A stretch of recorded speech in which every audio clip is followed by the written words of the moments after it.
নমস্কার বন্ধুরা, home cook চ্যানেলে সবাইকে স্বাগত জানাই। চলে এলাম আবার একটি রেসিপি নিয়ে। আজকে আমি এই কয়েকটা উপকরণ দিয়ে দারুণ স্বাদের একটি সকালের ব্রেকফাস্ট রেসিপি বানিয়ে দেখাবো। রেসিপিটি যেমন হেলদি তেমনি টেস্টি আর একদম সহজভাবে ঝটপট তৈরি হয়ে যায়। হাতে যদি সামান্য একটুকু টাইম থাকে তাহলে আমার এই ভিডিওটি পুরো দেখে নেবেন। আশা করি আপনাদের অনেক কাজে আসবে। তাছাড়া যারা ওয়েট লসে আছেন তাদের জন্য এই রেসিপিটি খুবই সাহায্যকারী। তবে চলুন রেসিপিটি শুরু করে ফেলি। প্রথমে আমি এখানে 200 গ্রামের মতো ওটস নিয়েছি আর 100 ml এর মতো নর্মাল টেম্পারেচারে রাখা দুধ নিয়েছি। আর নিয়েছি কাঁচা লঙ্কা কুচি, ধনেপাতা কুচি, ক্যাপসিকাম কুচি আর টমেটো কুচি, গ্রেট করা গাজর আর পেঁয়াজ কুচি। টমেটোগুলো আমি দানা বের করে ধুয়ে তারপর কুচি করে নিয়েছি। এবার একটা মিক্সিং জার নিয়ে দিয়ে দিলাম ওই কাপে রাখা ওটসগুলো, আর ওটসগুলো একটা পাউডার বানিয়ে নেব। ওটসগুলোকে আমি পাউডার বানিয়ে নিয়েছি। দেখুন ঠিক এইভাবে একদমও ফাইন পাউডার বানানোর দরকার নেই, নর্মাল একটু দাঁড়া দাঁড়া থাকলেও চলবে। এবার পাউডারটাকে সাইডে রেখে একটা ছোট বাটি নিয়ে নিয়েছি আর দিয়ে দিলাম একটা ডিম।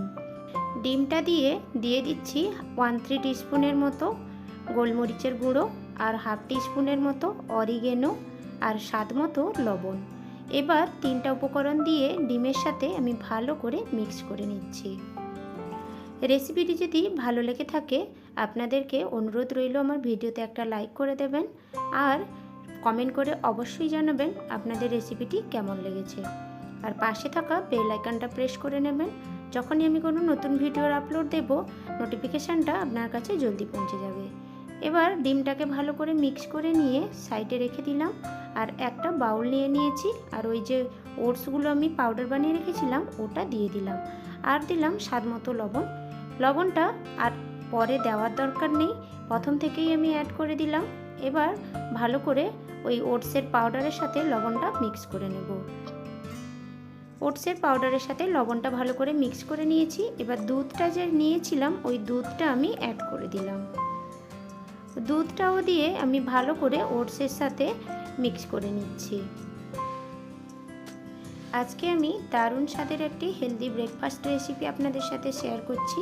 এটা একদম কম সময়ে আর একদম সহজভাবেই তৈরি হয়ে যায়।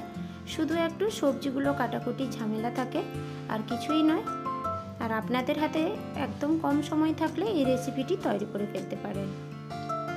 এবার দুধের সাথে ওটসটাকে আমি ভালো করে মিক্স করে নিয়েছি। এবার ডিমটা যে আমি ফেটিয়ে রেখেছিলাম ওই অরিগেনো, গোলমরিচ আর স্বাদমতো লবণ দিয়ে ওটাকে আমি দিয়ে আবারও ভালো করে মিক্স করে নিচ্ছি। ওটস আর ডিমের ঘোলটা দিয়ে ভালো করে আমি মিক্স করে নিয়েছি।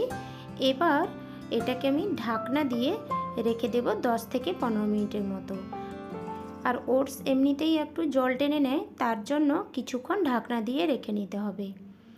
10 থেকে 15 মিনিট হয়ে গেছে। এবার আমি ঢাকনাটা খুলে নিচ্ছি। দেখুন অনেকটা পরিমাণে গাঢ়ও হয়ে গেছে ব্যাটারটা, আমি আর নেড়েচেড়ে দেখালাম না।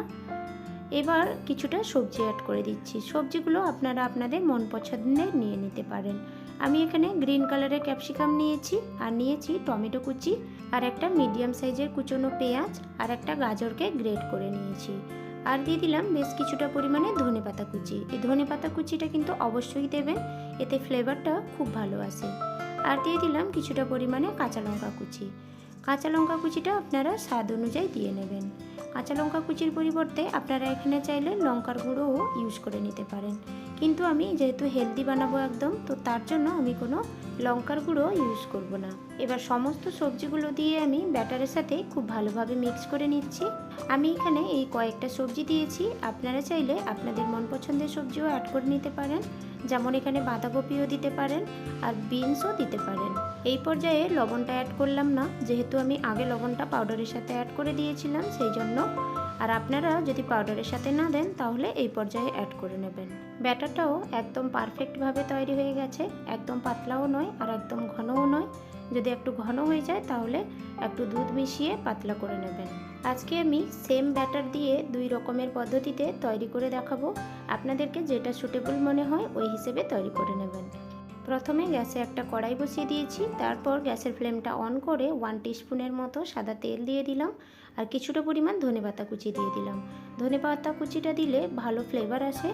এবার বানিয়ে রাখা ব্যাটারটা থেকে 2 হাতা ব্যাটার নিয়ে আমি ওই কড়াইতে ধনেপাতা কুচির ওপরে দিয়ে দিলাম। এবার গ্যাসের ফ্লেমটা স্লোতে করে ঢাকনা দিয়ে আমি 2 মিনিট রেখে দেব। 2 মিনিট হয়ে গেছে, এবার ঢাকনাটা খুলে নিচ্ছি। নিচেরটা খুব ভালোভাবে কুক হয়ে গেছে আর ওপরের পর্যায়টা এখনও একটু নরম আছে। তো এই পর্যায়ে আমি বেশ কিছুটা পরিমাণ ধনেপাতা কুচি ওপর থেকে দিয়ে দিলাম। এবার আমি খুব সাবধানে খুন্তির সাহায্যে উল্টে নেব। দেখুন এক সাইড কত সুন্দরভাবে তৈরি হয়ে গেছে আর একদম ক্রিস্পিও হয়ে গেছে। এবার ঢাকনা দিয়ে আমি আবারও 2 মিনিটের মতো স্লো ফ্লেমে রেখে দেব।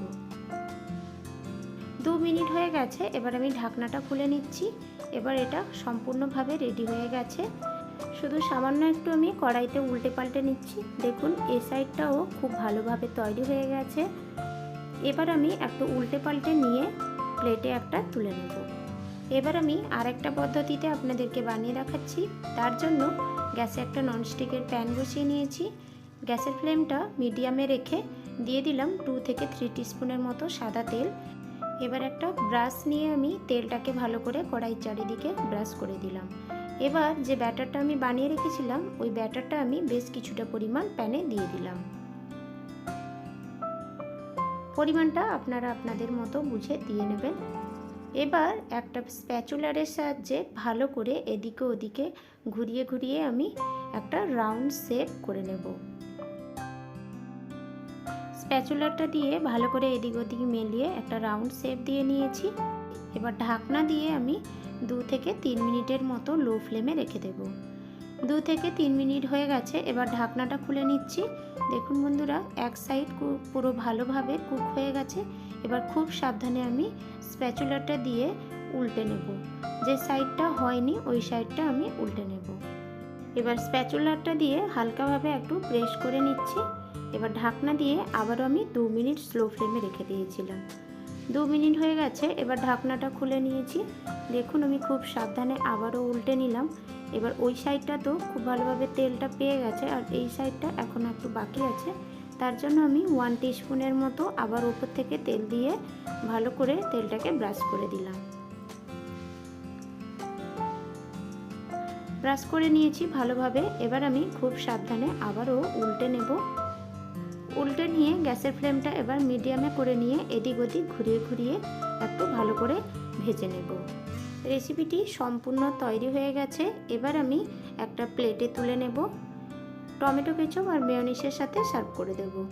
প্রথমে যে পদ্ধতিতে আমি তৈরি করে দেখিয়েছিলাম ওটাকেই আপনাদের সামনে প্রথমে পরিবেশন করে দেখাচ্ছি। দেখুন ভেতরেরটা একদম ভালোভাবে কুক হয়ে গেছে আর উপর থেকে ক্রিস্পিও হয়েছে। খুব সুন্দর স্বাদের হয়েছিল। এবার আমি যেটা দ্বিতীয় স্টেপ আপনাদেরকে করে দেখিয়েছিলাম ওটা আমি এবার পরিবেশন করে দেখাচ্ছি। আমি 2 পার্ট করে রেখেছিলাম, ওই জন্য একটু বড় সাইজ দেখাচ্ছিল। তার জন্য আমি খুন্তির সাহায্যে এরকম একটু মাঝখান দিয়ে 2 টুকরো করে কেটে নিচ্ছি। আপনারা চাইলে এরকম গোটাও খেতে পারেন। এবার 2 টুকরো করে আমি দেখুন একটু 3 কোণাভাবে একটু সুন্দর করে সাজিয়ে পরিবেশন করছি। এবার এইভাবে টুকরো করে নিয়ে গরম গরম টমেটো কেচাপ আর মেয়োনিজের সাথে খেয়ে দেখুন, আশা করি আপনাদের খুব ভালো লাগবে। এটি যেমন টেস্টি তেমনি হেলদি। আমি সেম ব্যাটার দিয়ে 2 রকমের আপনাদেরকে বানিয়ে দেখালাম। আপনাদের যেটা ভালো লাগে ওই হিসেবে আপনারা বানিয়ে নেবেন। একদম কম সময়ের মধ্যে এটি রেডি হয়ে যায়। তবে আজকে এই পর্যন্তই। দেখা হবে নতুন একটি রেসিপির সাথে। ততক্ষণে সবাই ভালো থাকবেন, সুস্থ থাকবেন আর ভালো লাগলে আমার চ্যানেলটিকে অবশ্যই সাবস্ক্রাইব করে পাশে থাকবেন।